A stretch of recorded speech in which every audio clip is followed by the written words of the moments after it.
the nature of the customer itself has evolved over the years. A lot of it has had to do with access to technology. Today, customers see a lot more than they saw in remote rural India 10 years, 15 years ago.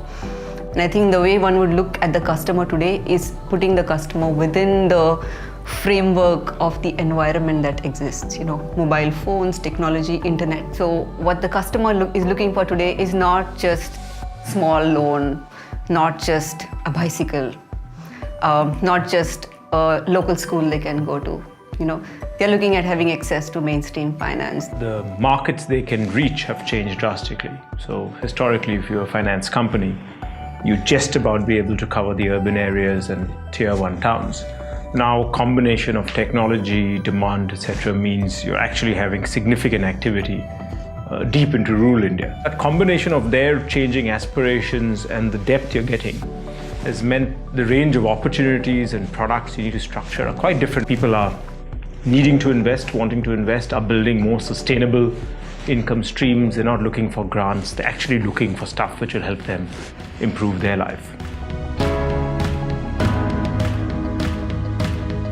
So I think the biggest challenge that we've faced has been to create this sense of knowledge and information that these might be informal sectors.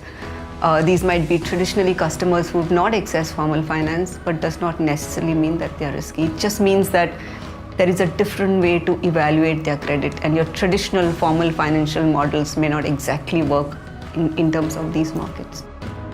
I want to take a customer who's never had access to finance and driving out of my system. There's a process of transition that's happening from the customer getting a first-time loan and then a second-time loan and then a housing loan and a business loan and an education loan and so on and so forth. What's happening through this process is the customer is actually moving from informal segments to formal segments. And I think we would have really done our jobs, and I'd feel very happy hanging my shoes and going home if I knew this customer doesn't need me anymore. Till that customer needs me, and it may not be one customer, it could be millions of them. I think we have a job cut off. Well, it's definitely millions of them. Millions. I'm not going home in a hurry.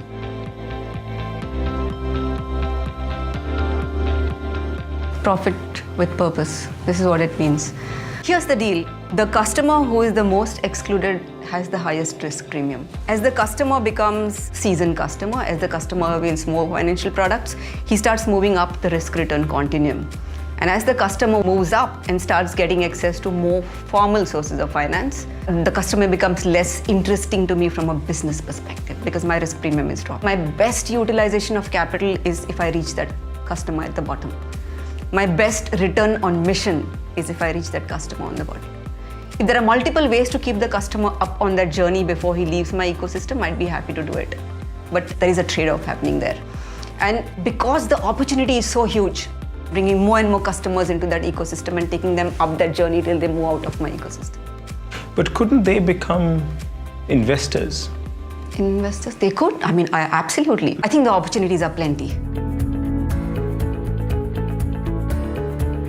So I would expect to have consumers growing with us through the system, moving from being borrowers from us to actually being depositors with us, providing us capital versus being only takers of capital. What you'd want to feel is people come out of that process feeling